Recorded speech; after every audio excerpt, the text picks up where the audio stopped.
కీర్తనల గ్రంథం 4వ అధ్యాయం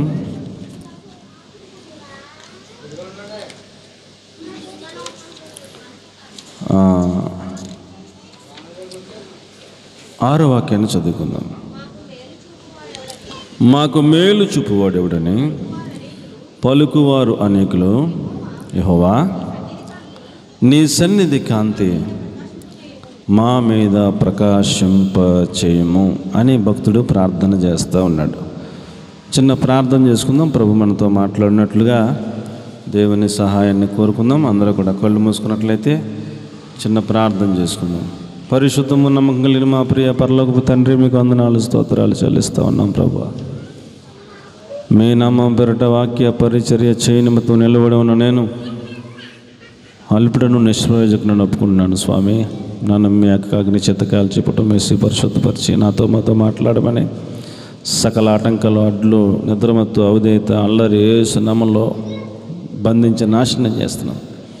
వెనుబద్దు పుట్టించే ఆత్మను, సమ్మతి గల మనసును యేసు నామములో విడుదల చేస్తున్నాం. దేవదూతల పరిచర్యను యేసు నామములో ప్రకటిస్తున్నాం.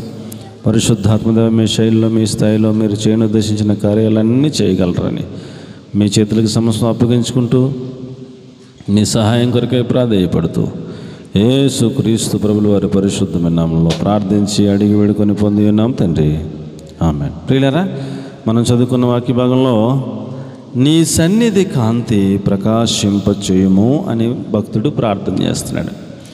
ఆయన సన్నిధిలో ఒక కాంతి ఉన్నది. ఆ కాంతి మన మీద ప్రకాశింప చేయాలి అని భక్తుడు కోరుకుంటూ ఉన్నాడు. ప్రియులారా, ఇది చాలా అత్యవసరమైనటువంటి సందేశం. ఎందుకనంటే ఒక ఆత్మ సంబంధమైనటువంటి జీవితాన్ని జీవించాలని కోరుకునే ప్రతి ఒక్కరికి కూడా ఆ ప్రభు యొక్క వెలుగు వారి మీద ప్రకాశిస్తూ ఉంటేనే వారు మనగలుగుతారు, జీవించగలుగుతారు. మనకు అర్థమవటానికి ఎలా చెప్పాలంటే, సూర్యుడి వెలుగు ప్రకాశించకుండా ఉంటే మొక్కలు ఎదుగుతాయండి? ఫలాలు ఫలిస్తాయా? సూర్యుడి వెలుగు కనుక లేకపోతే, కేవలం నీళ్ళు మాత్రం సంపూర్ణంగా సమృద్ధిగా నీళ్ళు వేసేస్తే, అసలు సూర్యోదయమే కాకపోతే అంతా చీకటిగానే ఉంటే, వెలుగు అనేది లేకపోతే పంటలు ఎలా పండుతాయి? పండవు. వెలుగు ప్రకాశించాలి. ఒక మొక్క మీద అయినా, ఒక చంద్రుడి మీద అయినా, ఒక నక్షత్రాల మీద అయినా ఆ సూర్యుడు ప్రకాశించినప్పుడు ఆ సూర్యుని వెలుగు ఆ నక్షత్రాల మీద పడి, ఆ చంద్రుడి మీద పడి, ఆ సూర్యుని వెలుగులో ఆ యొక్క శక్తిని కొంత అవి పొందుకుని రాత్రి సమయంలో ఆ పొందుకున్న ఆ ప్రకాశించిన సూర్యుని వలన పొందుకున్న ఆ వెలుగుని ఇవి మరలా ప్రకాశిస్తాయి. అంతే కదండి. చంద్రుడు స్వయం ప్రకాశయా కాదా? చంద్రుడు స్వయం ప్రకాశం కలిగినవాడా? చంద్రుడు స్వయం ప్రకాశం కలిగినవాడా? కాదు. నక్షత్రాల స్వయం ప్రకాశం కలిగినవా? కాదు. సూర్యుడు ఉదయం నుంచి సాయంత్రం వరకు చాలా తీవ్రమైనటువంటి వేడితో ప్రకాశిస్తూ ఉన్న కారణం చేత ఆ వేడి ఈ నక్షత్రాల మీద, చంద్రుని మీద పడి ఆ వేడిని అవి గ్రహించుకుని రాత్రి సమయంలో మరలా అవి కొంత ప్రకాశిస్తాయి అన్నమాట. సూర్యుడి నుంచి తీసుకున్నటువంటి ఆ ప్రకాశాన్ని కొంత మనకిస్తాయి. అందుకని సూర్యుని తీవ్రత వేరు, చంద్రుని యొక్క వెలుగు ఎలాగ ఉంటుంది? చల్లగా, వెన్నెలగా ఉంటుంది కదండి. సూర్యుని వెలుగు ఎలాగ ఉంటుంది? సూర్యుని ప్రకాశం చాలా భయంకరంగా ఉంటుంది. కానీ చంద్రుడు కూడా ప్రకాశిస్తాడు. ఆ ప్రకాశంలో మనం రోడ్డు మీద లైట్ వేసుకోకుండా వెళ్ళిపోవచ్చు. ఆ చంద్రుడి ప్రకాశం చల్లగా, వెన్నెలగా ఉంటుంది. సూర్యుని ప్రకాశం ఏమండి చాలా ప్రతాపంగా ఉంటుంది. కాబట్టి ప్రియులారా, ఒక ఆత్మీయ జీవితాన్ని జీవించాలనుకునే మనలో ప్రతి ఒక్కరు కూడా సూర్యుని ఆ వెలుగు ఈ లోకంలో ప్రకాశించకపోతే ఇవన్నీ ఎలాగా నిర్జీవమైపోతాయో, అలాగే ఆత్మీయ జీవితం జీవించే ప్రతి ఒక్కరి మీద కూడా ఆ ప్రభు యొక్క వెలుగు ప్రకాశిస్తూ ఉండాలి. దేవునికి స్తోత్రం కలిగినగా. ఆ ప్రభు యొక్క వెలుగు నా మీద ప్రకాశించకపోతే, ఆ ప్రభు యొక్క వెలుగు మీ మీద ప్రకాశిస్తూ ఉండకపోతే మనము ముందుకు సాగలేము అనేది అత్యవసరమైన పాఠమని నేను మీకు మనవి చేస్తూ ఉన్నాను. ఆ ప్రభు యొక్క వెలుగు మన మీద ప్రకాశిస్తూ ఉండాలి. ఒకరోజు సూర్యుడు ప్రకాశించి 364 రోజులు ప్రకాశించకపోతే దాని ప్రభావం 364 రోజులు ఉంటుందా? ఒకరోజు ప్రకాశిస్తే అండి? ప్రతిరోజు సూర్యుడు ప్రకాశించాలా వద్దా అమ్మ? ప్రతిరోజు సూర్యుడు ప్రకాశించాలా? ఒకరోజు ప్రకాశించి ఒక నెల రోజులు ప్రకాశించకపోయినా అంతా సజావుగా జరిగిపోద్దా? జరగదు. ఏ రోజుకి ఆ రోజే సూర్యుడు ప్రకాశిస్తూ ఉండాలా. అలాగే ఏ రోజుకి ఆ రోజే మన మీద దేవుని యొక్క ప్రకాశం, వెలుగు మన మీద పడతా ఉండాలి. అప్పుడే మనం ఆత్మీయ జీవితంలో రాణించగలుగుతాం, వర్ధిల్లగలుగుతాం. ఆయన యొక్క వెలుగు, ఆయన యొక్క సన్నిధిలో ఆయన కాంతి మన మీద పడాలి. అప్పుడే మనం ముందుకు సాగగలుగుతాం, ఆత్మీయంగా ఎదగగలుగుతాం అనేది ఈ పాఠం, ఈ వాక్యం యొక్క సారాంశమని మీకు నేను మనవి చేస్తూ ఉన్నాను. ఏమండి, ఆ భక్తుడు ప్రార్థన చేస్తూ అంటాడు, నీ సన్నిధి కాంతి మా మీద ప్రకాశింపచేయము. అది ఎంత ప్రాముఖ్యమైనదో ప్రియులారా మనం అర్థం చేసుకోవాలని మీకు నేను మనవి చేస్తూ ఉన్నాను. ఏమంటే మొదటి పాయింట్ ఏమిటంటే, ఆయన వెలుగు నీ మీద ప్రకాశించకపోతే నీవు రక్షింపబడవు. మొట్టమొదటి పాయింట్ ఏమిటండి? ఆయన వెలుగు ఎవరి మీద అయితే ప్రకాశిస్తుందో వారు మాత్రమే రక్షణ పొందుతారు. ఆయన వెలుగు ఇంకా ఎవరి మీద అయితే ప్రకాశించబడలేదో, ఆయన వెలుగును ఎవరైతే ఇంకా స్వీకరించుకోలేదో వారు ఇంకా చీకట్లో ఉన్నట్టే లెక్క. వారు ఇంకా రక్షణ పొందలేదన్నట్టు లెక్క. వారు ఇంకా బంధకాల్లో ఉన్నట్టే లెక్క. సౌలు అనే ఒక ఆయన ఉన్నాడు. ఎవరండి? సౌలు అనే ఒక ఆయన ఉన్నాడు. ఆయన యొక్క వ్యక్తిత్వం, ఆయన యొక్క పద్ధతి ఏమిటనంటే, అతడు రోమా పౌరసత్వం కలిగిన వాడు.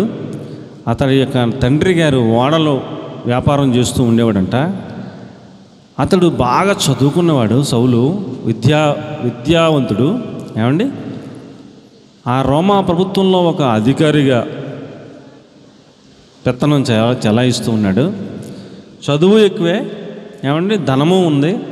ఒక పెద్ద వ్యాపారి కొడుకు, రోమా పౌరసత్వం ఉంది.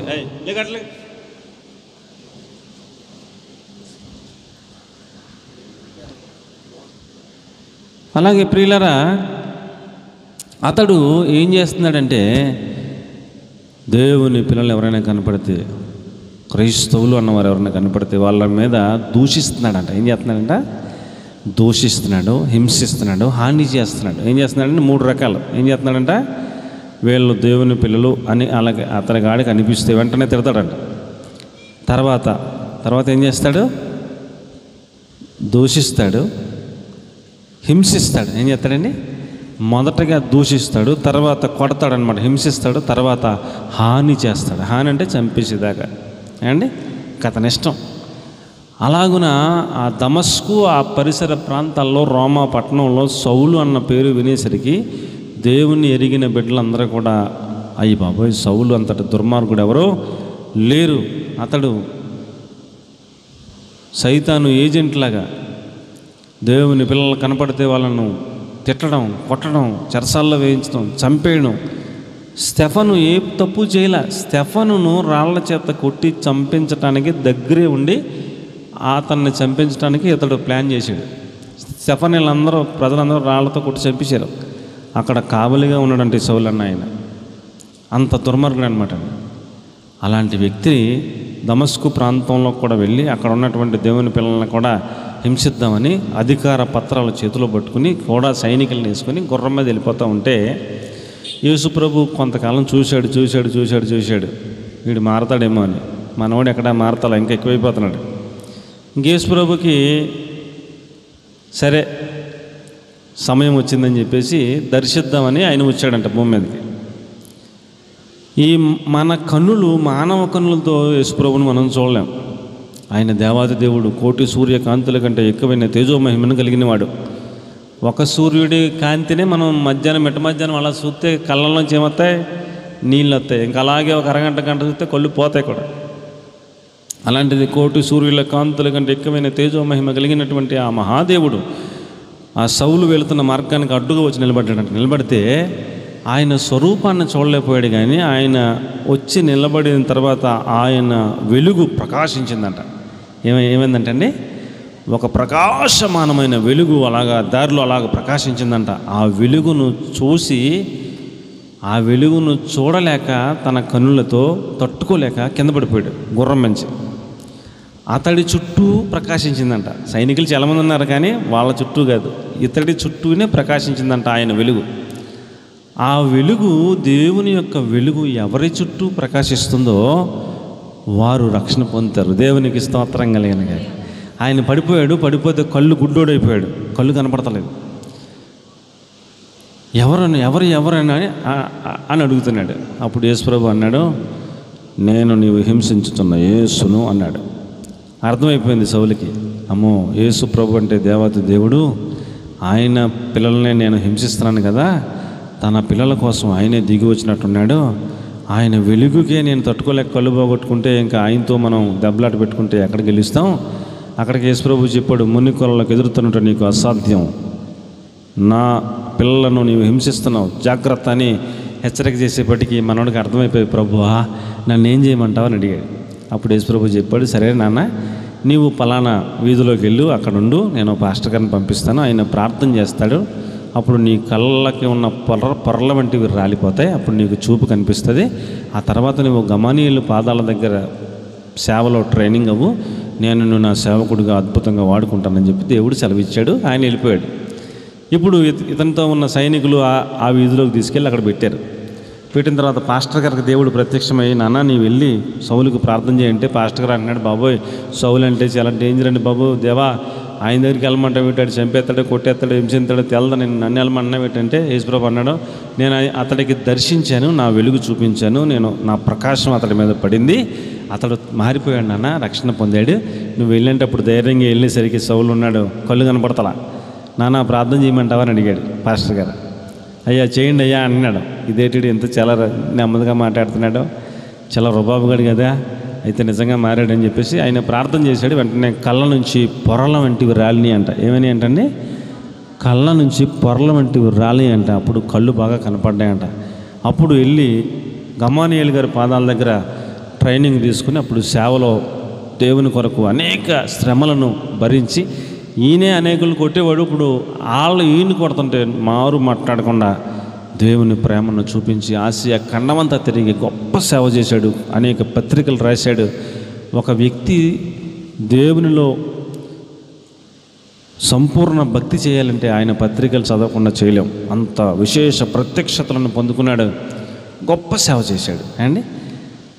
నీ మీద ఆయన వెలుగు ప్రకాశిస్తే, అమ్మా ఎవరి మీద? నీ మీద ఆయన వెలుగు ప్రకాశిస్తే నీవు రక్షింపబడతావు. దేవునికి స్తోత్రం కలిగినగా. ఏమండి, ఎవరి మీద వెలుగు ప్రకాశించాలా? నా మీద దేవుని వెలుగు ప్రకాశించాలి, నీ మీద దేవుని వెలుగు ప్రకాశించాలి, మనందరి మీద దేవుని వెలుగు ప్రకాశించాలి. ఆయన ప్రకాశంలో మన రహస్య పాపములు మనకు కనపడతాయి. దేవునికి స్తోత్రం చెప్పండి. ఆయన మన మీద ప్రకాశిస్తేనంట మన రహస్య పాపములు మనకు కనపడతాయంట అండి. అంతే కదండి. ఇప్పుడు నీవు పాపివాన్ని నేను ఒకవేళ చెప్తే మీకు కోపం వస్తుందా? లేకపోతే అలాగే నిజమండి అని ఒప్పుకుంటారా అండి? ఒప్పుకుంటారా? ఎవరినైనా నీవు పాపివి అని అంటే వాళ్ళ కోప్పడిపోతారు, ఏముంటారో నన్ను ఇలాగ అంటావని కలబడిపోతారు. కానీ దేవుని వెలుగే ఒక వ్యక్తి మీద ప్రకాశించిందనుకోండి, ఆయన ప్రకాశంలో ఆ వ్యక్తి యొక్క పాపాలు కనపడతాయంట. అది గొప్ప విషయం అండి. ఆయన వెలుగు ఎందుకు ప్రకాశించాలంటే మన పాపములు మన కళ్ళ ఎదుట మనకి కనపడటం కోసం ఆయన వెలుగు ప్రకాశించాలి. అందుకని సౌలు చుట్టూ ఆయన వెలుగు ప్రకాశించింది. అప్పుడు తన పాపాలన్నీ తనకు కనపడ్డాయి, ఒప్పేసుకున్నాడు, పశ్చాత్తాపడ్డాడు, రక్షింపబడిపోయాడు. అలాగే ప్రియులారా, మనందరి మీద కూడా ఆయన వెలుగు ఏమవ్వాలి? ప్రకాశించాలి. ఆయన వెలుగులో మన రహస్య పాపములన్నీ మనకేమవుతాయి? కనపడతాయి. అప్పుడు మనల్ని ఎవరో నువ్వు పాపివని చెప్పక్కర్లా, మనకే నేను పాపిని, నేను ఇన్ని తప్పులు చేశాను, ఇన్ని అబద్ధాలు ఆడాను, ఇన్ని దుర్మార్గాలు చేశాను, ఇన్ని వేషాలు వేశాను ప్రభువా నన్ను మన్నించాయని మనంతటా మనమే పశ్చాత్తాపడి దేవుని సన్నిధిలో ఒప్పుకుంటాం. ఆయన రక్తంలో కడిగి పరిశుద్ధపరిచి రక్షణ భాగ్యాన్ని ఆయన మనకిస్తాడు. ఈ కార్యం జరగాలంటే మనందరి మీద ఆయన వెలుగు ప్రకాశించాలి అనే ఒక ప్రాముఖ్యమైన అత్యవసరమైన పాఠాన్ని దేవుడు మనకు నేర్పిస్తూ ఉన్నాడు అండి. అపోస్తుల కార్యాలు 26వ అధ్యాయం 13వ వాక్యాన్ని మనం చూస్తే ప్రియులారా, మొదటి పాయింట్లో అపోస్తుల కార్యాలు 26వ అధ్యాయం 13వ వచనం. ఇంకొకరు అపోస్తుల కార్యాలు 9వ అధ్యాయం 3వ వచనం. ఇద్దరు పిల్లలు తీయండమ్మా త్వరగా. రాజా మధ్యాహ్నమందు నా చుట్టూ నాతో కూడా వచ్చిన వారి చుట్టూను ఆకాశం నుండి సూర్య తేజస్సు కంటే మిక్కిలి ప్రకాశమానమైన ఒక వెలుగు త్రోవలో ప్రకాశించుట నేను చూచి తిని వెంటనే కలుపుని దమ్మని పడిపోయి కింద. పొగరు, గర్వం, దూషణ ఏమండి, హింసించే ఆ యొక్క తత్వం, ఏమండి హాని చేసే తత్వం మొత్తం అన్నీ ఆ యొక్క ఒక్క ప్రకాశంలో పోయినాయి. దేవునికి స్తోత్రం చెప్పండి. మనలో ఉన్న గర్వం, మనలో ఉన్న అహంకారం, మనలో ఉన్నటువంటి ఏమండి దూషించే తత్వం, మనలో ఉన్నటువంటి హింసించే తత్వం, మనలో ఉన్నటువంటి హాని చేసే తత్వం, మనలో ఉన్న అసూయలు, మనలో ఉన్నటువంటి పాపములన్నీ కూడా ఆయన ఒక్కసారి దర్శిస్తే, ఆయన ప్రకాశం ఒక్కసారి మన మీదకి, ఆయన వెలుగు మన మీద పడితే, ఆయన సన్నిధి కాంతి మన మీదకి వస్తే ఏమండి మొత్తం అన్నీ పోతాయి. దేవునికి స్తోత్రం కలిగినగా మొత్తం రియలైజ్ అయ్యాడు, మొత్తం పశ్చాత్తాపడ్డాడు, మొత్తం పోయినాయి, ఆ లక్షణాలన్నీ పోయినాయి. సాత్వికుడిగా మారిపోయాడు, గొప్ప సేవకుడిగా మారిపోయాడు. దేవునికి మహిమ కలుగునుగాక. 9వ అధ్యాయం 3వ వచనంలో ఏం చెప్తాడు చూడండి. అతడు ప్రయాణం చేయొచ్చు దమస్కు దగ్గరికి వచ్చినప్పుడు అకస్మాత్తుగా ఆకాశము నుండి ఒక వెలుగు అతని చుట్టూ ప్రకాశించెను అంటాడు. నీ చుట్టూ ఆయన వెలుగు ప్రకాశించకపోతే నీవు రక్షణ పొందలేవు. అందుకని మనం ఏం చేయాలి? మనందరం ఏం చేయాలి? ప్రభువా, మొదటి మాట మన అంశం, ప్రభువా నీ వెలుగు నా మీద ప్రకాశింపచేయండి ప్రభు అని ప్రార్థన చేసుకోవాలి మనం. దేవునికి స్తోత్రం కలిగినగాక. ఎందుకు ఆయన వెలుగు ప్రకాశించాలి? మన పాపములు మనకు కనపడకుండా, ఏమండి నా వైపు చూడండి, మన పాపములు మనకు కనపడకుండా, మన పాపములను మనం ఒప్పుకోకుండా, నేను కరెక్టే, నేను చాలా లైన్లో ఉన్నాను, నేనేమి తప్పు చేయట్లేదు అని మనమే సర్ది చెప్పుకోవడానికి మన మనోనేత్రాలకి ఈ యుగ సంబంధమైన దేవత గుడ్డితనం కలగజేస్తూ ఉంది అన్నాడు. ఈ యుగ సంబంధమైన దేవత ఏం చేస్తుందంటండి? గుడ్డితనం కలగజేస్తూ ఉందంట. చూడండి 2 కొరింథీ 4:4. దేవుని క్రీస్తు యొక్క సువార్త ప్రకాశము వారికి కనబడకును నిమిత్తము దేవుని స్వరూపమైన క్రీస్తు మహిమను కనుపరచు సువార్త ప్రకాశము వారికి ప్రకాశింపకుండా నిమిత్తము ఈ యుగ సంబంధమైన దేవత అవిశ్వాసులైన వారి మనోనేత్రములకు గుడ్డితనము కలుగు చేస్తూ ఉంది అన్నాడు అండి. ఈ లోకంలో ఈ అవిశ్వాసులైన వారికి ఈ లోక దేవత మనోనేత్రాలకు ఏం కలిగిస్తుందంట? గుడ్డితనం కలుగజేస్తుందంట. అందుకని ఆయన వెలుగు, ఆయన ప్రకాశం మనం చూడలేకపోతున్నాం. ఆయన వెలుగు మన మీద పడితే, ఆయన ప్రకాశం మన మీద పడితే ఏమండి మనలో వచ్చే మొట్టమొదటి మార్పు ఏమండి, మన పాపాలన్నీ మనకు కనపడతాయి. మనం పశ్చాత్తాపడతాం, ఒప్పుకుంటాం, ఆయన రక్తంలో కడుగుతాడు, మనల్ని పరిశుద్ధపరుస్తాడు, రక్షణ భాగ్యాన్ని ఇస్తాడు. అలాగున్న మనందరం ఆయన ప్రకాశం మన మీద పడాలని, రక్షణలోకి మనందరం రావాలని మనం ప్రార్థన చేసుకోవాలి. దేవునికి స్తోత్రం కలుగునుగాక. హల్లెలూయా. ఆ రక్షణ అంటే ఏమిటంటాడు? తీతు పత్రిక 3వ అధ్యాయం 5వ వచనం. రక్షణ అంటే ఏమిటంటాడు? నూతన స్వభావము అంటాడు. ఏమిటంటండి? నూతన స్వభావం. రక్షణ భాగ్యం అంటే ఏంటండి? నూతన స్వభావము అన్నాడు. చూడండి అమ్మ త్వరగా, తీతు పత్రిక 3వ అధ్యాయం 5వ వచనం. మనము నీతిని అనుసరించి చేసిన క్రియల మూలముగా కాక తన కనికరము చొప్పునని పునర్జన్మ సంబంధమైన స్నానము ద్వారాను పరిశుద్ధాత్మ మనకు నూతన స్వభావము కలుగ చేయుట ద్వారాను మనలను రక్షించెను అంటాడు. ఎలా రక్షించాడంట? నూతన స్వభావం అనండి. నూతన స్వభావం. మన పాత స్వభావం ఏంటి? దూషించే స్వభావం. మన పాత స్వభావం ఏంటి? హింసించే స్వభావం. మన పాత స్వభావం ఏంటి? హాని చేసే స్వభావం. మన పాత స్వభావం ఏంటి? మన తప్పును మనం ఒప్పుకునే టైపు కాదు. మనం పాత స్వభావం ఏంటి? మన తప్పును ఇతరుల మీదకి నెట్టేసే స్వభావం. పాత స్వభావం ఏంటి అండి? నేను పాపం చేస్తూ కూడా నేనే కరెక్ట్గా ఉన్నాను అనుకునే తత్వం మనది. ఇప్పుడు మనం ఆయన వెలుగు మన మీద పడితే, ఆ వెలుగులో మన రహస్య పాపాలన్నీ మనకి జ్ఞాపకం వస్తే, అప్పుడు మనం అవన్నీ ఒప్పేసుకుని ఆయన రక్తంలో కడుక్కొని పరిశుద్ధపరచబడితే, అప్పుడు మనకేం స్వభావం వస్తుందంట? నూతన స్వభావం. దేవునికి మహిమ కలుగును గాక. ఒక వ్యక్తికి నూతన స్వభావం రావాలంటే ఎవరి వల్ల కాదు. అండ్ ఎవడన్నా మార్చగలుగుతారా ఒకరిని? ఒక వ్యక్తిని ఇంకొక వ్యక్తి మార్చగలుగుతాడంటారా? ఏమన్నా మార్చగలుగుతారా? మన వల్ల కాదు. ఒక వ్యక్తిని మనం ఇంకొకడు మార్చలేడు. ఆడు ఎలా ఏమనుకుంటే అది చేస్తాడు. ఈడు ఎన్ని చెప్పినాడు ఎండో. ఒక వ్యక్తిని ఇంకొక వ్యక్తి మార్చలేడు, కానీ దేవుడు మారుస్తాడు. దేవునికి మహిమ కలుగును గాక. మన పాత స్వభావాలన్నీ ఆయన రక్తంలో కడిగి పరిశుద్ధపరిచి మనలను విమోచించి మనకు నూతన స్వభావాన్ని ఇస్తాడంట. రాయి లాంటి గుండెని తీసి మాంసపు గుండెని పెడతాడంట. ఏమంటే నూతన స్వభావాన్ని ఇస్తాడంట. ఆ నూతన స్వభావం ఎలాగొస్తుంది? అంతకుముందు కసుబుసులాడే అమ్మ ఇప్పుడు కసుబుసులాడదాం. అంతకుముందు కరిసేసే అమ్మ ఇప్పుడు చాలా మృదువుగా మాట్లాడుతుంది. అంతకుముందు పచ్చి బూతులు మాట్లాడే సహోదరి ఇప్పుడు అసలు బూతులే నోట్లోంచి రావు. చూసిన వాళ్ళు ఆశ్చర్యపోతారు, ఏమిటిరా ఈ స్వభావం మారిపోయింది అని. కాబట్టి ప్రియులారా, మనము ఆయన వెలుగు మన మీద ప్రకాశిస్తే కనుక మనము రక్షింపబడతాం. అది మొదటి పాయింట్. అండ్ ఇప్పుడు ఆయన వెలుగు మన మీద ఎందుకు ప్రకాశించాలి? మనము రక్షణ పొందాలి కాబట్టి. ఏమంటే ఎందుకు ప్రకాశించాలి? మనము రక్షణ పొందాలి కాబట్టి. అందుకని మనం ఏం ప్రార్థన చేసుకోవాలి? ప్రభువా, నీ యొక్క సన్నిధిలో నీ యొక్క వెలుగును నా మీద ప్రకాశింపచేయనైనా అని మనం ప్రార్థన చేసుకోవాలి. అండ్ ఎక్కువ ఈ పాయింట్ దగ్గర ఉండలేను. రెండవ పాయింట్ ఏమండి? ఎఫ్ఎస్సీ పత్రిక 5వ అధ్యాయం 14వ వచనం. ఎఫ్ఎస్సీ పత్రిక 5వ అధ్యాయం 14వ వచనం. నిద్రించుచున్న నీవు మేల్కొని మృతులలో నుంచి లెమ్ము, క్రీస్తు నీ మీద ప్రకాశిస్తాడు అని చెప్పి రాయబడి ఉంది. అందుచేత నిద్రించుచున్న నీవు మేల్కొని మృతులలో నుండి లెమ్ము, క్రీస్తు నీ మీద ప్రకాశించునని ఆయన చెబుతున్నాడు అన్నాడు.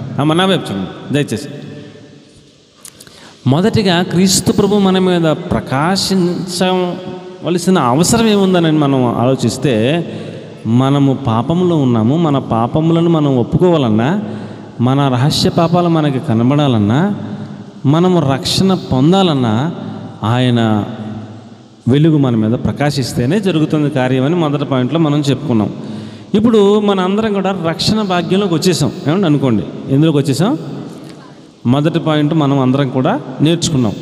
మనం అందరం రక్షణ భాగ్యాన్ని పొందుకున్నాం. ఏమండి ఓకే. ఇప్పుడు రక్షించబడిన ఒక వ్యక్తి జీవించి ఉండాలి, మృతుడుగా మారకూడదు. ఎలా మారకూడదు? రక్షించబడిన ఒక వ్యక్తి ఎలా ఉండాలి? మృతుడుగా మారకూడదు, జీవిస్తూ ఉండాలి ఎల్లప్పుడూ కూడా. అంటే ఆ వెలుగు నిత్యము నీ మీద ప్రకాశిస్తూ ఉండాలి అన్నట్టు అండి. ఇప్పుడు చాలామందిని దేవుడు మీరు మృతులు అన్నాడు. ఆయన నీవు మృతుడవే అని ఒక వ్యక్తి గురించి అన్నాడంటే ఎందుకన్నట్టు?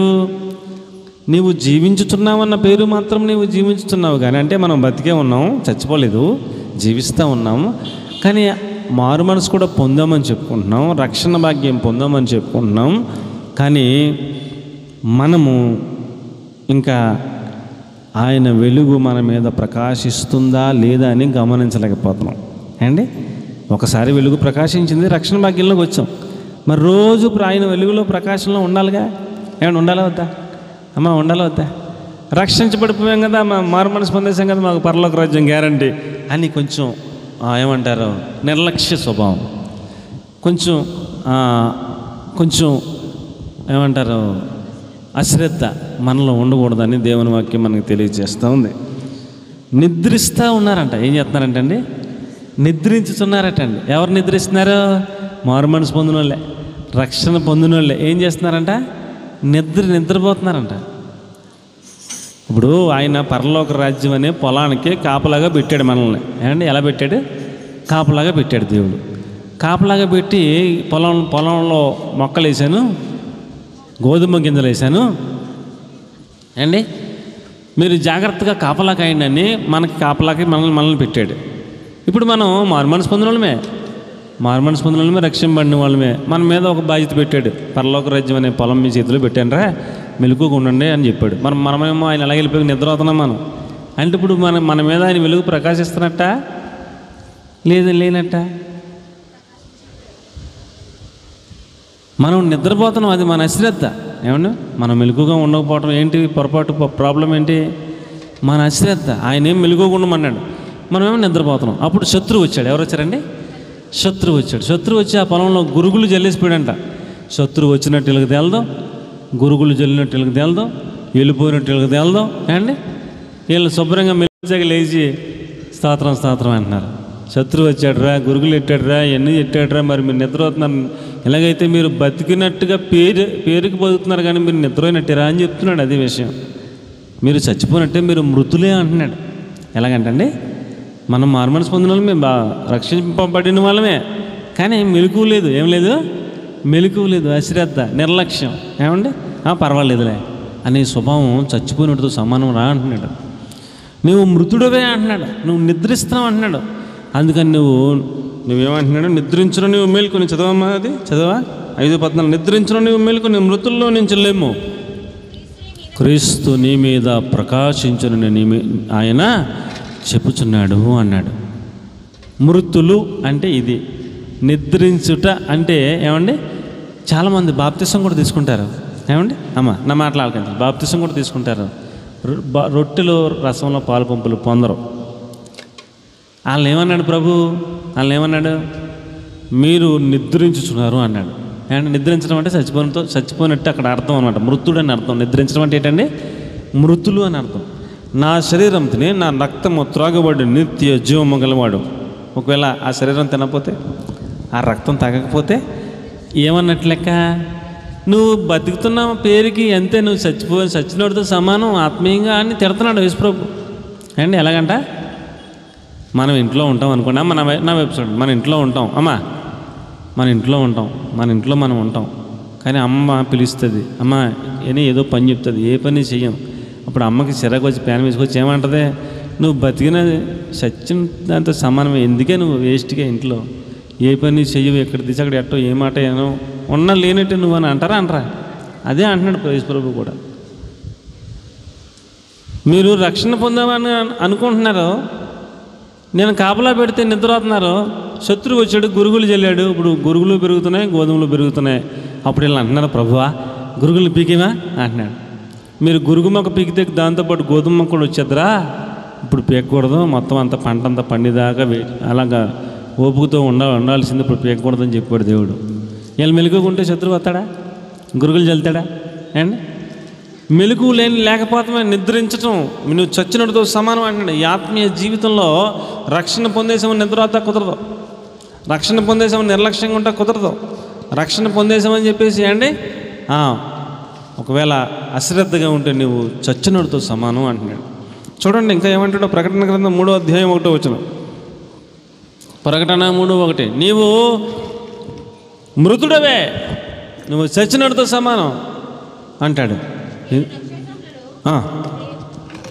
3:1 సార్దిస్సులో. అది కరెక్ట్. ఎలాగూ రాయము. ఓకే, సంగతులు ఏమనగా నీ క్రియల్ని నెరుగుదును, ఏమనగా జీవించుచున్నానన్న పేరు మాత్రము నీకున్నది, కానీ నీవు మృతుడవే, నువ్వు చచ్చినట్టుతో సమానం రా అంటున్నాడు. ఏంటంట అంత మాట అనేసారు ప్రభు? చూడండి ఇంకా ముందుకి. నీ క్రియలు సంపూర్ణమైనవిగా నాకు కనబడతలేదు, కాబట్టి నువ్వు చచ్చినట్టుతో సమానం అంటున్నాడు. చాలా సీరియస్గా తీసుకోవాలి ఈ మాట. ఆయన రక్షింపబడిన వాడే. అమాయకంగా ఆయన రక్షణ పొందలేని వాడని అనుకోకండి. సార్దిస్సులో ఉన్న సంఘపు దూత అంటే ఎవరో? రక్షణ పొందినోడే, దేవుని కొరకు పౌరుషంగా ఉన్నవాడే. ఆడనే పట్టుకుని తిడతాడు, నువ్వు చచ్చినట్టుతో సమానం రాని. అసలు దేవుడు అంటే ఎరగనోడిని కాదు తిట్టిది, యేసుప్రభు అంటే ఎరుగునోడిని, రక్షణ భాగ్యం పొందినోడిని, దేవుని తోటకి ఆ పొలానికి కాపలాగా ఉన్నవాడిని పట్టుకుని ఏమంటున్నాడు? ఏమంటున్నాడు? నీ క్రియలు నా ఎదుట ఎలాగ లేవు, సంపూర్ణముగా లేవు. అంటే మనం రక్షణ పొందాం, మారుమనసు పొందాం, బాప్తిసం తీసుకున్నాం, మన క్రియలు మార్కులు మనకి ఎత్తే 100కి 99 వచ్చినాయి, ఒకటి తగ్గింది. ఆ ఒక్కదాని గురించి ఏమంటున్నాడు? నువ్వు సచ్చినోడితో సమానం అంటున్నాడు. ఏమండి ఏమన్నా బాగుందా యేసుప్రభుకి? ఏమండి ఏమన్నా బాగుందా? 99 మార్కులు వచ్చిన పట్టుకుని వెరీ గుడ్ నాన్న కీప్ ఇట్ అప్ అనాలా, లేకపోతే నువ్వు సచ్చినోడితో సమానం అనాలా? చెప్పండి. ఏమండి మన స్కూల్లో అయితే అలాగ అంటారు కదా. యేసుప్రభు అంటున్నాడు, నువ్వు 99 సంపాదించారా, ఒక్కదానికాడ ఎందుకంటే తేడా వచ్చేస్తుంది, నువ్వు చచ్చిపోయినోడితో సమానం అయిపోతావు, జాగ్రత్త. నువ్వు చాలా మెలకువగున్నావు, కొంత మట్టుకు బాగానే ఉన్నావు, కొన్ని విషయాల్లో చావనయున్న మిగిలిన వాటిని బలపరుచుకో, లేకపోతే నీ దగ్గరికి వస్తాను, నీ దీపస్తంభాన్ని పట్టుకుపోతాను అని వార్నింగ్ ఇచ్చేస్తున్నాడు ఆయనకి. చూడండి ఇంకా కిందకి వెళ్ళండి, ఏమంటాడు? మిగిలిన వాటిని స్థిరపరచుకో, బలపరుచుకో, లేకపోతే నీ దీపస్తంభం పట్టుకుపోతాను. ఆయన ఉన్నాయా మాటలు? చదవమ్మా. జాగరూకుడవై అంటే కొన్ని బతికున్నాయి ఆయనలో, కొన్ని చావడానికి సిద్ధంగా ఉన్నాయండి, ఇంకా చచ్చిపోలా. చావనయ్యున్న మిగిలిన వాటిని బలపరుచుకో. నువ్వు ఎలాగ ఉపదేశం పొందావో, ఎలా విన్నావో జ్ఞాపకం చేసుకుని దానికి గై కొనుచు మారు మనసు పొందో. అంటే మారు మనసు ఎన్ని స్టెప్పులో? మొట్టమొదట పాపముల విషయమై పశ్చాత్తాపడి మారు మనసు పొందడం మొదటి స్టెప్. చచ్చిపోయేదాకా మారు మనసు పొందుతూనే ఉండాలి. చచ్చిపోయేదాకా ఏమండి మారు మనసు ఏం చేయాలి? పొందుతూనే ఉండాలి. ఆ మారు మనసులో స్టెప్పులు ఉంటాయి. ఆ యొక్క 99 మార్కులు వచ్చేసినాయిరా బాబు, ఆ ఒక్క మార్కు దగ్గర మారు మనసు పొందరా అంటున్నాడు. కొంచెం మార్చుకో. కొన్ని విషయాల్లో చచ్చిపోయేలాగా ఉన్నాయి నీ లోపల క్రియలు, వాటిని స్థిరపరుచుకో, బలపరుచుకో. నువ్వు చాలా భక్తిపరురాలివే, నువ్వు చాలా భక్తిపరుడివే. ఏమండి నువ్వు చాలా కరెక్ట్గా ఉంటావు, కానీ సమయానికి ప్రార్థనకు రావు. ఆ ఒక్కటే తేడాగా ఉంది. నువ్వు అబద్ధాలు ఆడవు, నువ్వు వ్యభిచారం చేయవు, ఏ తప్పు చేయవు, కానీ కొంచెం అశ్రద్ధగా ఉంటున్నావు, కొంచెం నిద్ర ఎక్కువ ఉంటుంది, కొంచెం ఎక్కువ తినేస్తున్నావు. ఇలాంటివి కొంచెం నాకు తేడాగా కనపడుతుంది. వీటిని సరి చేసుకో, లేకపోతే నువ్వు సచ్చినోడితో సమానమని వార్నింగ్ ఇచ్చేస్తున్నాడు. మన క్రియలు ఎలాగ ఉండాలంటే ఆయన దృష్టిలో 100కు 100 మార్కులు వచ్చేయాలంట. అప్పుడు నీవు నా కుమారుడివి, నా కుమార్తెవి అని అంటాడంట. ఒకటి తేడా వస్తే ఒకటి తేడా వస్తే నువ్వు సచ్చినోడితో సమానం అంటున్నాడు, మృతుడివి అంటున్నాడు. ఎంత సీరియస్గా తీసుకున్నాడు ఆ ఒక్క పాయింట్లో. కాబట్టి మనం రక్షణ పొందేసాను, మారుమనసు పొందేసాను, పాపాలను నొప్పేసుకున్నాను. మరి ఆ రోజు నొప్పేసుకున్నాం, మరి చచ్చిపోయేదాకా మరి ఇంకా పాపాలు చేసేయచ్చా? ఏమండి నువ్వు 100కి 100 సంపాదించాలి. నీ క్రియలు నా ఎదుట ఎలా కనపడాలి? సంపూర్ణంగా కనపడాలి, లేకపోతే నీవు మృతుడివే అంటున్నాడు. కాబట్టి పిల్లరా, మనం భక్తి చేస్తున్నామని తృప్తి పడిపోకూడదు. నేను చాలా భక్తి చేస్తున్నాను, చాలా ప్రార్థన చేస్తున్నాను, చాలా వాక్యం చదువుకుంటున్నాను.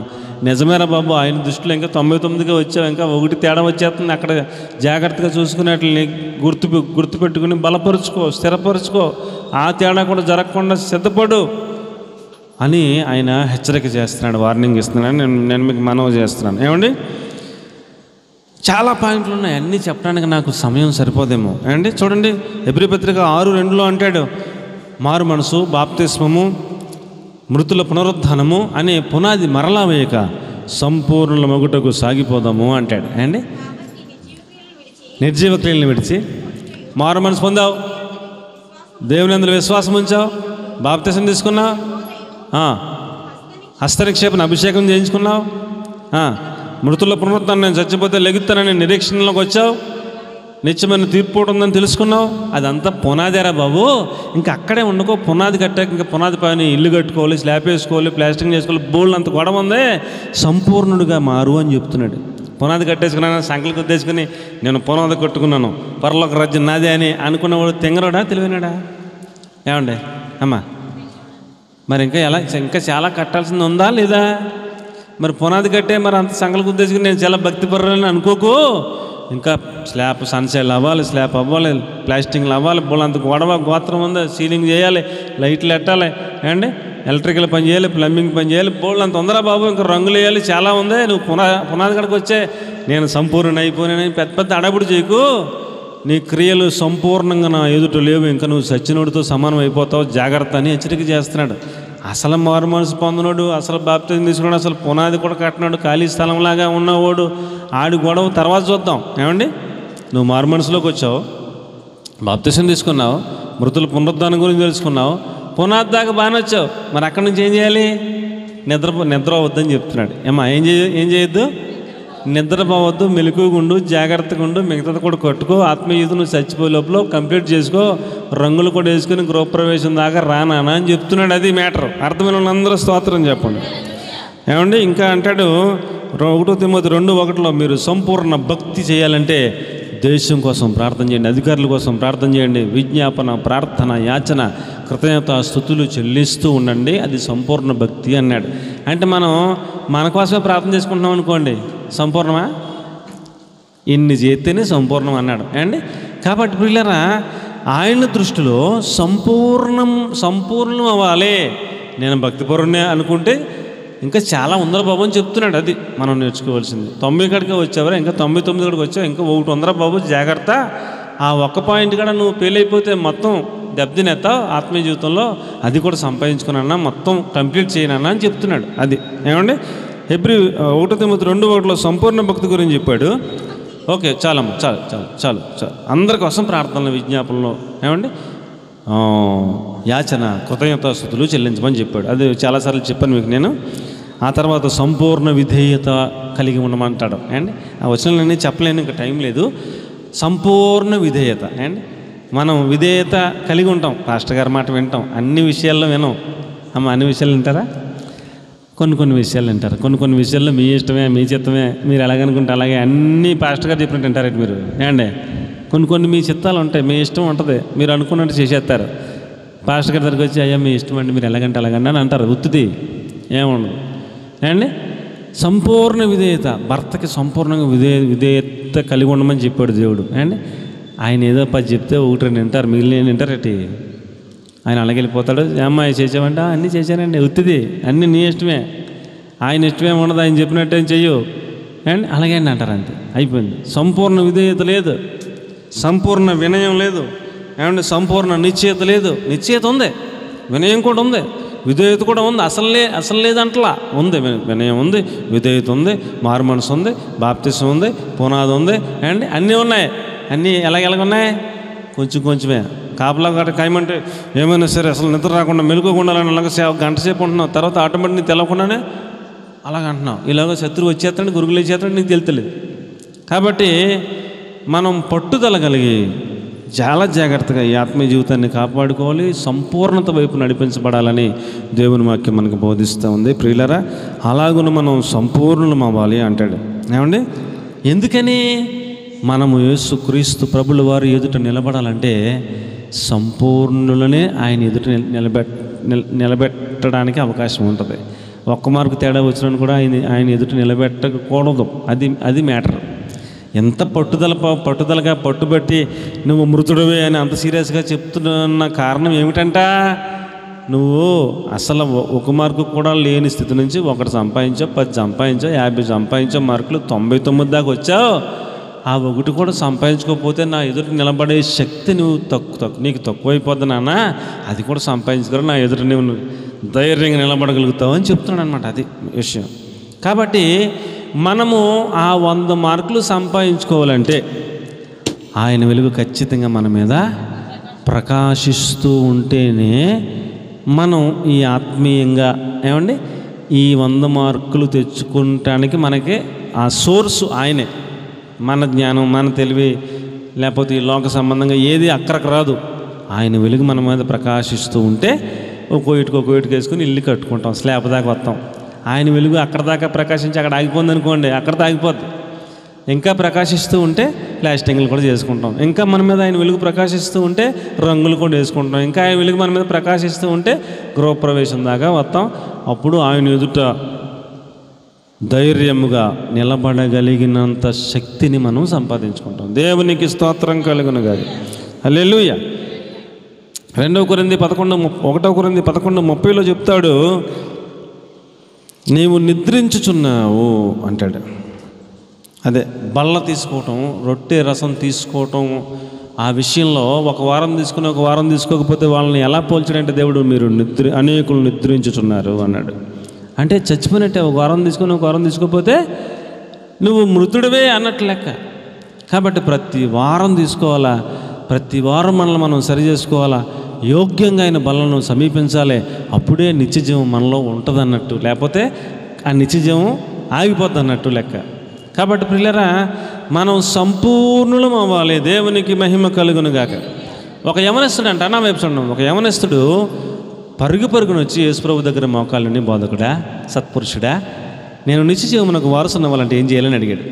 యేసుప్రభు ఆ కుర్రను చూసి, నీవు యవనస్తుడిగా ఉన్నావు, ఈ వయసులోనే నీకు ఎంత భారం, ఎంత సూపర్గా అడిగావు నాన్న, పైగా పరుగెత్తుకుని వచ్చావు, నీవు విద్యావంతుడు, నీకు ఉద్యోగం ఉందని నాకు తెలుసు, నీ దగ్గర ధనవంతుడు, నువ్వు ధనం ఉందని నాకు తెలుసు, అయినా మోకరించావు, చాలా వినయంగా మాట్లాడుతున్నావు, నీ దగ్గర విధేయత ఉంది, నీ దగ్గర రక్షణ ఉంది, నీ దగ్గర అన్నీ ఉన్నాయి నాన్న, సూపర్ రా అన్నాడు యేసుప్రభు.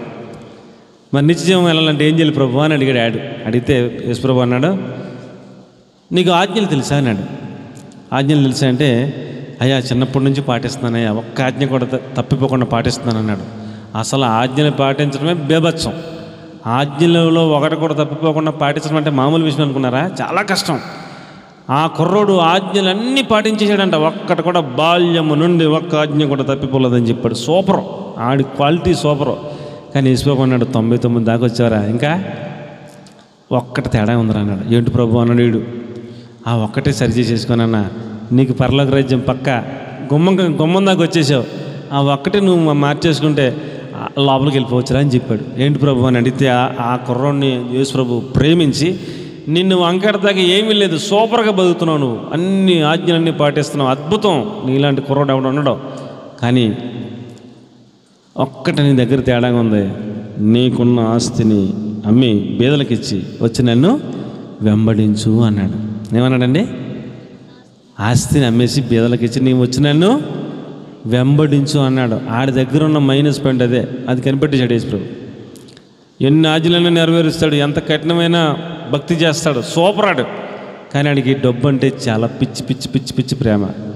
ఎంత ప్రేమ అంటే యేసుప్రభు కన్నా ఎక్కువ ప్రేమ డబ్బు అంటే అండి. యేసుప్రభు కన్నా దేవుడి కన్నా ఎక్కువ ప్రేమ డబ్బు అంటే అడిగి. ఆ ఒక్కటే వీక్నెస్ అడిగి, ఇంకా వ్యభిచారం చేయడు, దొంగతనం చేయడు అండి, చాలా నిక్కర్చాడు.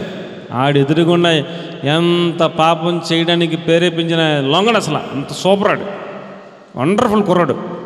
కానీ ఎక్కడ తేడా వచ్చేస్తుంది? దేవుడి కన్నా ఎక్కువ దేన్ని ప్రేమిస్తాడంట? అమ్మా చెప్పండి, దేన్ని ప్రేమిస్తాడంట? డబ్బును ప్రేమిస్తాడంట. అందుకని యేసుప్రభు గమనించి అన్నాడు, నాన్న నీకు నీ ఆస్తి అడ్డంగా ఉందిరా పరలోక రాజ్యం వెళ్తానికి, 99 మార్కులు నీవు సూపరు, నిన్ను అడిగితే అంటకి ఎవడు సరిపోడు, ఆ ఒక్కటే కొంచెం అడ్డంగా ఉందిరా, ఆ డబ్బు మీద నీ మనసు లేకుండా చేసుకుంటే నువ్వు లోనికి వచ్చేసిరా అన్నాడు. ఆడికి డబ్బు మీదే ఉంది మనసు. ఆడు నా ధనమును అమ్మేసి పేదలకు ఇచ్చి నన్ను రమ్మంటావా అని వ్యసన పడుతూ వెళ్ళిపోయాడంట. ఏం చేశాడంట? రావటం ఎలా వచ్చాడు? ఒకసారికి వచ్చాడు, మోకరించాడు, వినయంగా విధేయతగా అడిగాడు. వెళ్ళిపోయేటప్పుడు ఎలా వెళ్ళిపోతున్నాడు? వ్యసన పడుతూ వెళ్ళిపోతున్నాడు. అంటే నిత్యజీవం వెళ్ళాలని ఆశ ఉంది, కానీ నిత్యజీవం వెళ్ళాలంటే దేవుని కంటే ఎక్కువగా నువ్వు ధనాన్ని ప్రేమిస్తున్నావు, దాని మీద మనసు తీసేసుకో అన్న పాయింట్ అడిగి ఇష్టం లేదు. ఆడు వ్యసన పడుతూ వెళ్ళిపోయాడు, కానీ పరలోక రాజ్యం వెళ్ళాలని ధనం మీద మనసు లేకుండా చేసుకుందాం అన్నట్టుగా ఆడు సిద్ధంగా లేడు. ఆ ఒక్క పాయింట్ దగ్గర తప్పిపోయాడు. కాబట్టి ప్రియులారా, నువ్వు 99% వండర్ఫుల్గా భక్తి చేస్తున్నావని దేవుడేమి మెచ్చుకొని మెల్ల మీద ఎక్కించుకోడు. ఆ ఒక్కటే అడ్డంగా ఉందరా, ఒకటే తీసేసుకోరా, సంపూర్ణుడు అయిపోతావు, నా ఎదురు నిలబడే శక్తిని సంపాదించుకుంటావు, ఒక్కటే తేడాగా ఉంది, నువ్వు చచ్చిపోయినోడు అయిపోతావేమో అని భయంతో చెప్తున్నాను నాన్న, నువ్వు సరి చేసుకోరా అని చెప్తున్నాడు. కాబట్టి మనం చేస్తున్న భక్తిని బట్టి తృప్తి పడిపోయి, నేను చాలా సూపరు, చాలా నాకులాగా పాడిపడి ఎవడు లేడు, నాకులాగా వాక్యధ్యానం చేసేవాడు ఎవడు లేడు, నేను అద్భుతం సూపర్ అని మనమే పొగిడేసుకోకుండా, ఎక్కడైనా ఒకటన్నా తేడా ఉంటే అదే పెద్ద మైనస్ అవుతుందని జాగ్రత్త కలిగి మెలకు కలిగి సంపూర్ణం ఒకటకు సాగిపోవాలి అని చెప్పాడు. అలా సంపూర్ణం అవ్వాలంటే ఆయన వెలుగు నిత్యం నిరంతరం ప్రతిరోజు మన మీద ప్రకాశిస్తూ ఉంటేనే మనం సంపూర్ణం అవ్వగలుగుతామని మీకు నేను మనవి చేస్తాను. మొదటి పాయింట్ ఏంటి? ఆయన వెలుగు ప్రకాశించకపోతే మనం రక్షణలోకి రాలేం. నెంబర్ 2 ఏంటి? ఆయన వెలుగు ప్రకాశించకపోతే మనము సంపూర్ణం కాలేం. దీన్ని బట్టి మనం నేర్చుకోవాల్సిందేంటి? మనము రక్షింపబడాలన్నా ఆయన వెలుగు మన మీద ప్రకాశించాలి. మనము సంపూర్ణం అవ్వాలన్నా ఆయన వెలుగు మన మీద ప్రకాశించాలి. ఇది అత్యవసరమైన పాఠమని నేను మీకు మనవి చేస్తాను. నెంబర్ 3 అపోస్తల కార్యాలు 12:7.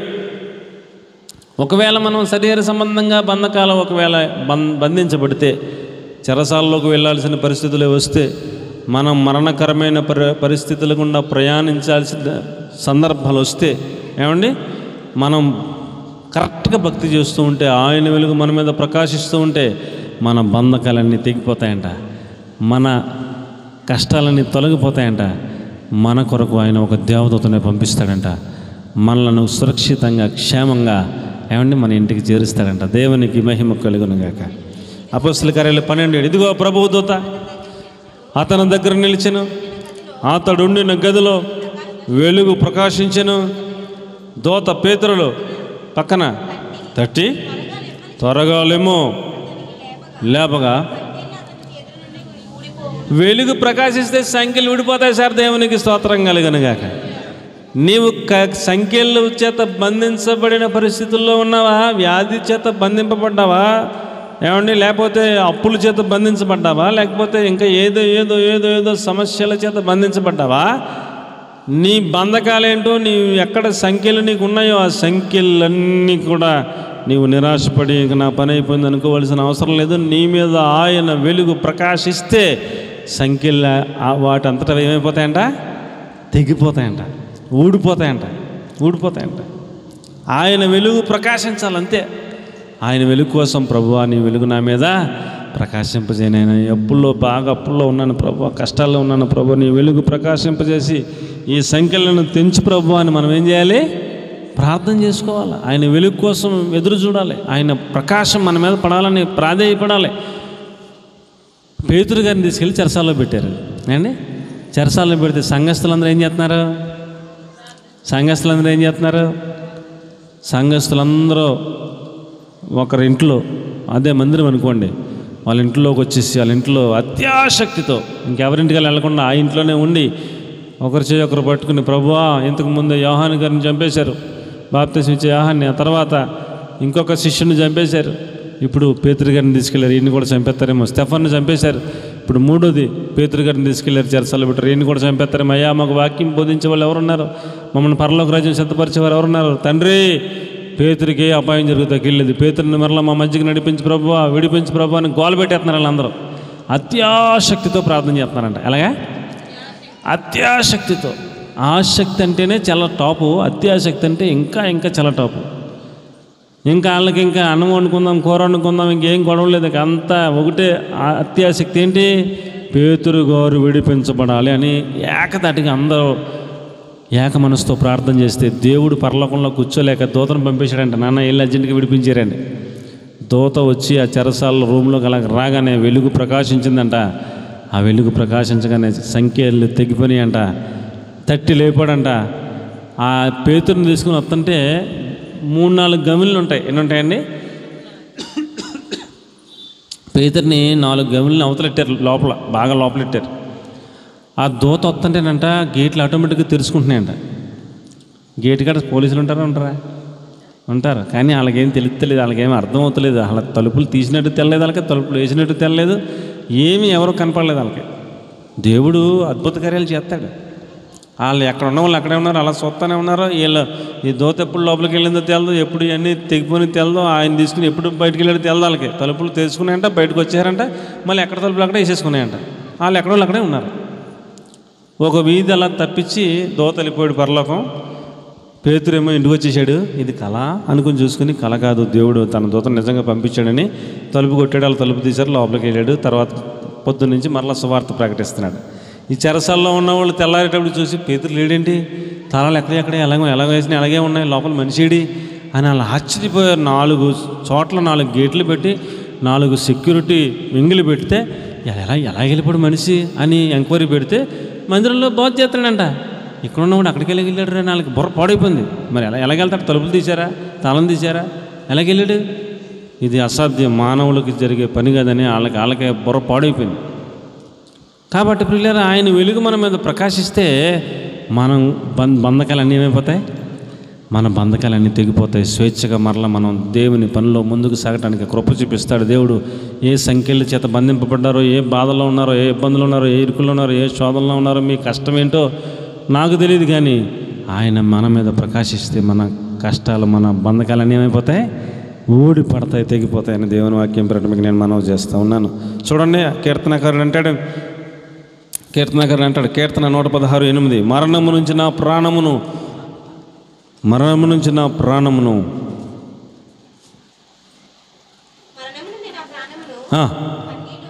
కన్నీళ్ళు విడవకుండా నా కన్నులను, జారి పడకుండా నా పాదములను నీవు తప్పించావు అంటున్నాడు. పేతురుని చంపేద్దామన్నట్టే తీసుకెళ్లారు వాళ్ళు. మరణము నుంచి తప్పించాడు దేవుడు. అండి, ఎలా తప్పించాడు? ఆయన వెలుగు ప్రకాశింపచేయుట ద్వారా. దేవునికి స్తోత్రం కలుగునుగాక. అలాగే మన మీద కూడా ఆయన వెలుగు ప్రకాశింపబడాలని మనం ప్రార్థన చేసుకున్నట్లయితే, ఆయన వెలుగు మన మీద ప్రకాశిస్తే ఏమండి, మనకున్న కష్టాలన్నీ కూడా మబ్బు తొలగిపోయినట్టుగా తొలగిపోతాయి. అద్భుత కార్యాలను మనం చూస్తాం. దేవునికి మహిమ కలుగునుగాక. నెంబర్ 4 ఏమండి, మొదటి మాట ఏంటి? ఆయన మన మీద ప్రకాశిస్తే రక్షింపబడతాం. నెంబర్ 2 ఏంటి? ఆయన మన మీద ప్రకాశింపబడితే మనం సంపూర్ణంగా సాగిపోతాం. నెంబర్ 3 ఏంటి? ఆయన మన మీద ప్రకాశిస్తే మన సంఖ్యలు, మన బంధకాల నుంచి మనం విడుదల పొందుతాం. నెంబర్ 4, ఆయన మన మీద ప్రకాశిస్తే మనం రూపాంతరం చెందుతాం. దేవునికి స్తోత్రం కలిగినగాక. మత్తయి సువార్త 17:2. మత్తయి సువార్త 17:2.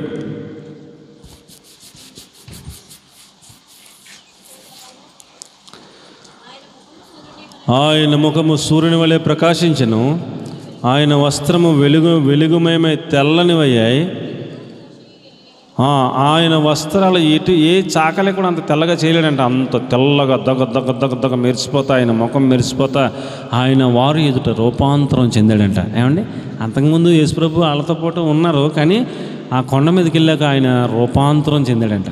అంటే మహిమ చేత నింపబడుట శిష్యులు చూశారు. అమ్మా, ఎంత వెలుగు ఉంటుందా, ఎంత మహిమ ఉంటుందా, ఈయన రూపాంతరం చెందాడు అని ఆశ్చర్యపోయారు. అలా ఆయనలో ఒక వెలుగు ప్రకాశించిందంట. అండి, అలాగున మనం కూడా రూపాంతరం చెందాలని పౌలు గారు చెప్తున్నాడు. రోమాపత్రిక 12:2 యేసుప్రభు ఎలాగైతే రూపాంతరం చెందాడో, ఆయన వస్త్రములు ఎలాగైతే దగ్గ మెరిసిపోయాయో, ఆయన ముఖం ఎలాగైతే మెరిసిపోయిందో, అలాగే మనం కూడా రూపాంతరం చెందాలి అంటాడు.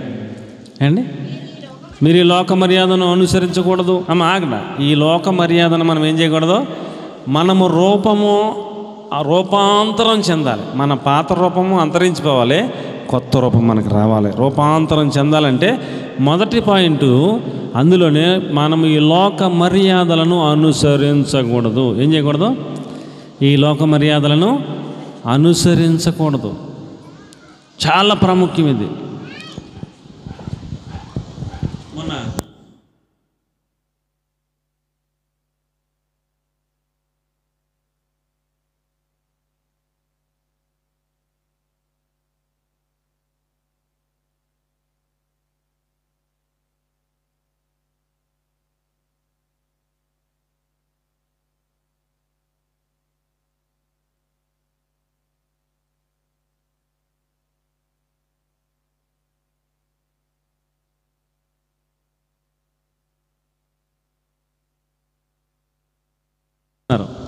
ఏం చేసుకుని పెట్టుకున్నారు? రేపు పొద్దున్న మా ఇల్లు ఓపెనింగ్ అండి అని అంటే, నేను ఆ రోజునే ఏదో పని మీద అలా వెళ్తే ఏ వీధులు వచ్చినట్టు అంటలే, ఈ వీధులు ఉంటే అంటే, ఆ వీధులు ఉంటే అంటే, ఎక్కడ చూసినట్టు అంటే, ఏంట్రా అని అడిగాను. ఎవరినో ఒకరిని అడిగితాడు. అంటాడు, ఇవాళ ఉందంటే అండి మంచి రోజు, ఇది ఈ రోజు తప్పుకుంటే మళ్ళీ 6 నెలల దాకా ఏం లేదంటా, లేదంట. మరి అప్పుడు దాకా మళ్ళీ ఇది ఆగిపోద్దని ఆ రోజునే పెట్టేసాడంట ఈయన కూడా. మరి ఇంకా అంత ఉన్నతమైన ఉపదేశం చేసి అక్కడికి వెళ్తాం ఎందుకు? మరి అక్కడ ఆ చర్చికి వెళ్తాం ఎందుకు? మరి ఇక నీలో మార్పు ఏముంది? అండి, ఏమనుందా? ఏమీ లేదు. లోక మర్యాదను ఏం చేయకూడదు? అనుసరించకూడదు. ఆ తర్వాత ఏం చెప్పాడు? ఉత్తమమైన, అనుకూలమైన, సంపూర్ణమైన దేవుని చిత్తం ఏదో పరీక్షించి తెలుసుకున్నట్లు మీ మనస్సులు మారి నూతనమైపోవడం ద్వారా మీరు రూపాంతరం చెందాలి అన్నాడు. మనం రూపాంతరం చెందాల. దేవుని చిత్తం మన పట్ల ఏముంది? అందులో ఉత్తమమైన చిత్తం ఏంటి, దేవునికి అనుకూలమైన చిత్తం ఏంటి, దేవుని సంపూర్ణమైన చిత్తం ఏంటి అండి, ఇవన్నీ తెలుసుకుని అలాగున మనం మన రూపము లోక మర్యాదలన్నిటిలోనూ కట్ చేయబడి మనము రూపాంతరం చెందాలి అన్నాడు. దేవునికి స్తోత్రం కలిగినగా. దీని మీద నేను ప్రారంభంలో వాక్యం చెప్పడం మొదలుపెట్టిన ప్రారంభంలోనే ప్రభు నాకు ప్రత్యక్షత ఇస్తే ఉత్తమమైన దేవుని చిత్తము అని కొన్ని నెలలు చెప్పాను. దాని మీద ప్రసంగం అనుకూలమైన దేవుని చిత్తమని కొన్ని వారాలు చెప్పాను. దాని మీద సంపూర్ణమైన దేవుని చిత్తమని కొన్ని నెలలు చెప్పాను. దాని మీద అసలు దేవుని సంపూర్ణమైన చిత్తం ఏంటి, అనుకూలమైన చిత్తం ఏంటి, ఉత్తమమైన చిత్తం ఏంటి అని చాలా వర్తమానాలు దేవుడు ప్రభు ఇచ్చాడు. ఆ ఒక్క వచనంలో నుంచి చాలా వర్తమానాలు ప్రభు ఇచ్చాడు. అవన్నీ చెప్పాను మీకు. మరి మీకు గుర్తున్నాయో లేదో నాకు తెలియదు, కానీ అలాగున మనం ఆయన చిత్తమును తెలుసుకొని మనము రూపాంతరం చెందాలి అన్నాడు. ఇలాగ మనం రూపాంతరం చెందాలంటే, మనం రూపాంతరం చెందితే అప్పుడు ఏమండి ఆయన వెలుగు మన మీద ప్రకాశించింది. 3 పాయింట్లను ఇప్పుడు మనమే ప్రకాశిస్తాం. దేవునికి స్తోత్రం కలిగినవి. ఏమండి ఇప్పుడు ఒక స్టెప్ ఎదిగి ఎక్కడికి వచ్చాం? ఈ 3 విషయాలు ఆయన వెలుగు మన మీద ప్రకాశించటం ద్వారా మనం రక్షింపబడ్డాం. ఆయన వెలుగు మన మీద ప్రకాశించటం ద్వారా మనం ఏమయ్యాం? రెండోది ఏమయ్యాం? సంపూర్ణం అవుతున్నాం. ఆయన వెలుగు మన మీద ప్రకాశించటం ద్వారా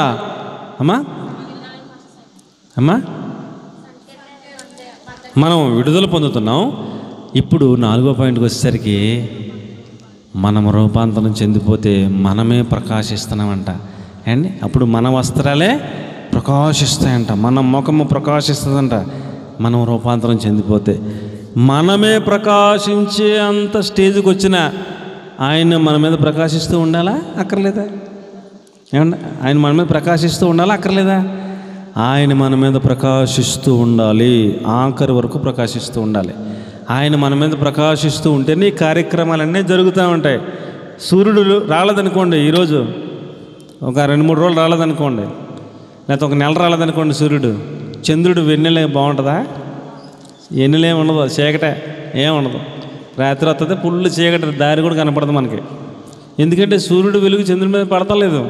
చంద్రుడు స్వయం ప్రకాశం కాదు, సూర్యుడి నుంచి వచ్చిన శక్తిని తీసుకుని తర్వాత ఆయన ప్రకాశిస్తాడు. అది మ్యాటర్. అలాగే యేసుప్రభు మన మీద ప్రకాశిస్తూ ఉంటేనే మనం రూపాంతరం చెందుతాం, మనం కూడా ప్రకాశిస్తూ ఉంటాం అనేకులకి. అనేకులు మనల్ని చూసి వీళ్ళు ప్రకాశిస్తున్నారని అర్థమవుతుంది. ఏమండి కాబట్టి దేవుడు మన మీద ఎల్లప్పుడూ ఏం చేయాలి? ప్రకాశిస్తూ ఉండాలి. ఆయన ప్రకాశిస్తూ ఉంటే మనలో కలిగే మార్పులు ఇవన్నీ. మొదటి పాయింట్ ఏంటి చెప్పండమ్మా? టైం అయిపోతుంది. చెప్పండి. మొదటి పాయింట్ ఏంటి? ప్రకాశిస్తూ ఉంటే రక్షింపబడతాం. రెండవది సంపూర్ణముగుటకు సాగిపోతాం. మూడవది విడుదల పొందుతాం. నాలుగవది రూపాంతరం చెంది మనమే ప్రకాశించి ఆ రేంజ్కి వస్తాం. ఏమండి ఐదవది మత్తయి సువార్త 5వ అధ్యాయం 16వ వచనం, మనుషులు మీ సత్క్రియలను చూసి దేవుని ఎదుట ఆయనను మహిమపరచునట్లు మీ సత్క్రియలు కనపడనివ్వండి అన్నాడు.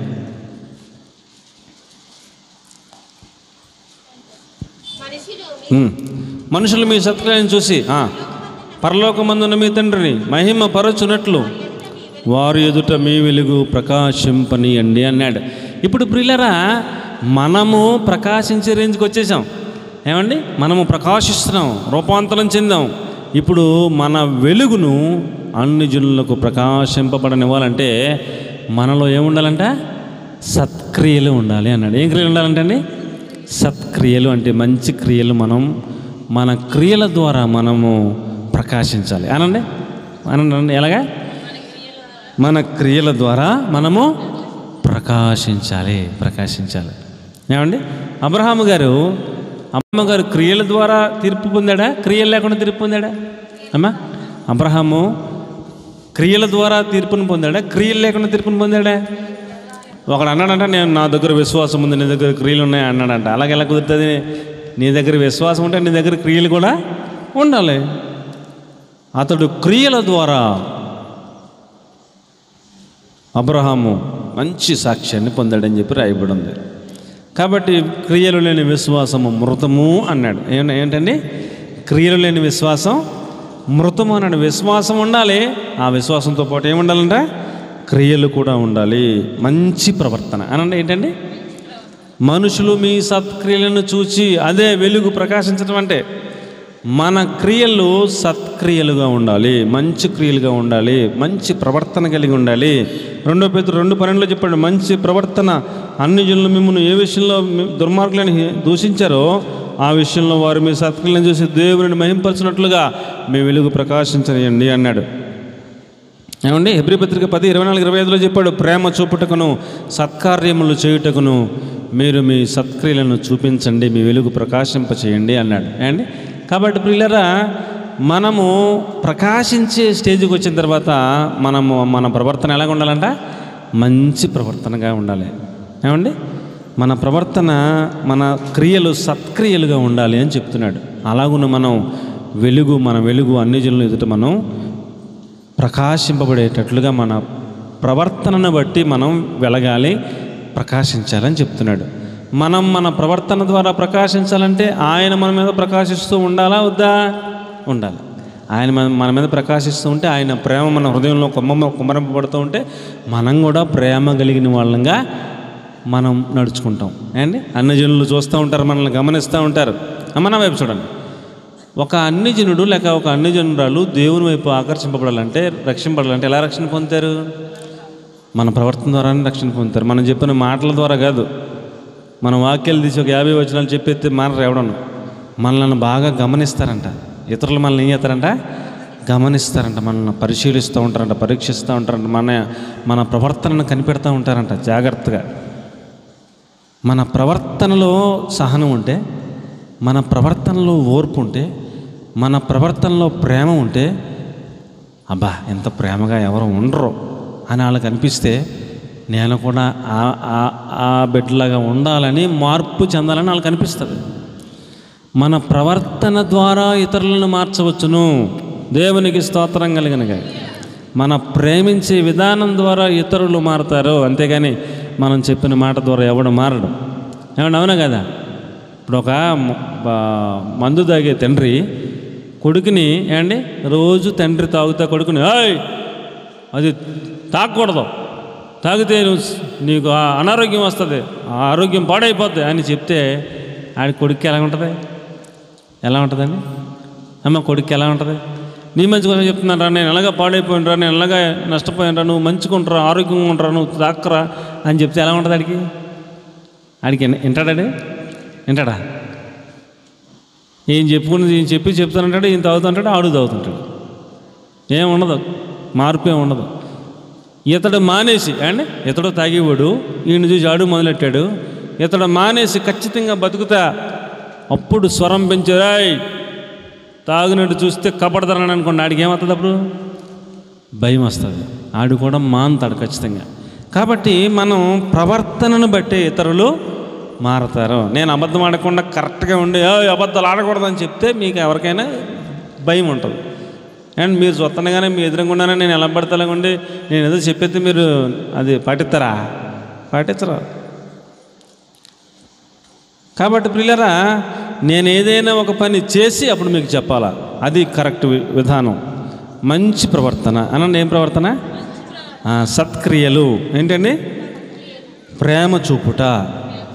వీటి ద్వారా మనం ప్రకాశించాలి అన్నాడు. అండి, మనం ఇవన్నీ మనలో, ఈ ప్రేమ మనలో ఉండాలంటే, ఆ సహనం, ఓర్పు మనలో ఉండాలంటే, ఆ సత్క్రియలు మనలో ఉండాలంటే, అండి, అప్పటికప్పుడే తిట్టేస్తారు మనల్ని వాళ్ళు.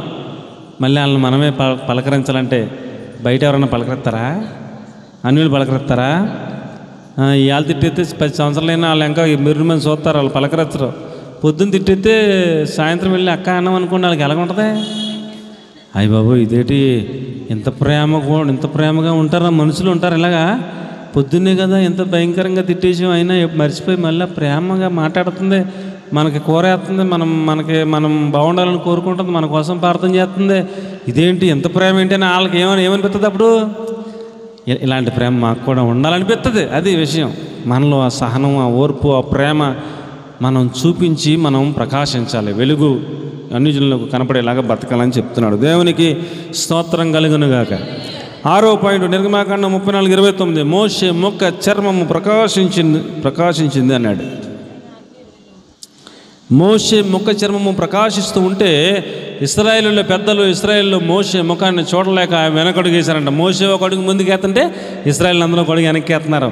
అప్పుడు కొంచెం సేపు అయిన తర్వాత, మోషే నీ ముఖాన్ని మేము చూడలేకపోతున్నాం, అది చాలా ప్రకాశంగా ఉంది, నీ ముఖం మీద ఏదైనా గుడ్డేసుకో, లేదా మేము చూడలేకపోతున్నాం, భయం వేస్తుందని అంటే అప్పుడు మోషే ముఖం మీద ఒక వస్త్రాన్ని కప్పుకుంటే అప్పుడు వాళ్ళు భయపడతాం మానేశారు. అంతగా మోషే ముఖము ప్రకాశించిందంట. దేవునికి మహిమ కలుగును గాక. మోషే సీనాయి కొండ దిగుతుండగా ఉండెను, అతడు ఆ కొండ దిగుచుండగా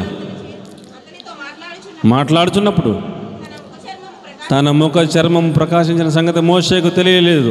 అప్పుడు వాళ్ళందరూ భయపడిపోతుంటే ముఖానికి అడ్డం వేసుకోమంటే వేసుకున్నాడు.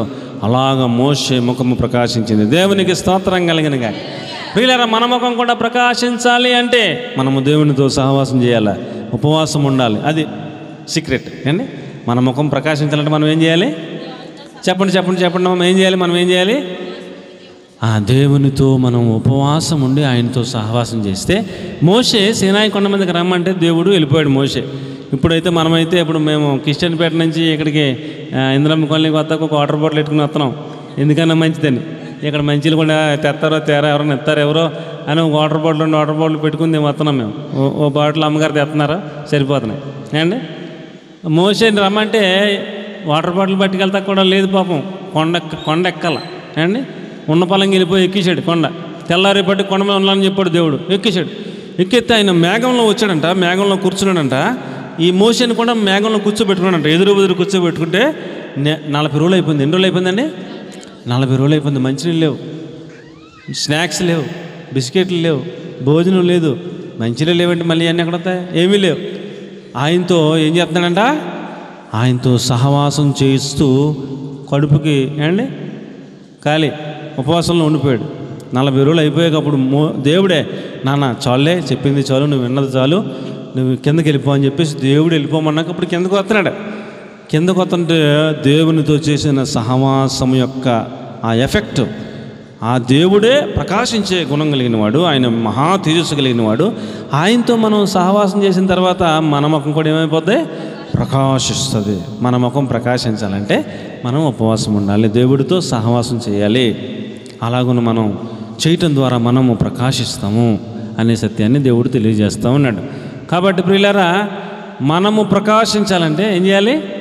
ఉపవాసం ఉండి దేవునితో సహవాసంలో ఉండాలని దేవుని వాక్యం తెలియజేస్తుంది. ఆఖరి పాయింట్, 7వ పాయింట్, దానియేలు గ్రంథం 12వ అధ్యాయం 3వ వచనం.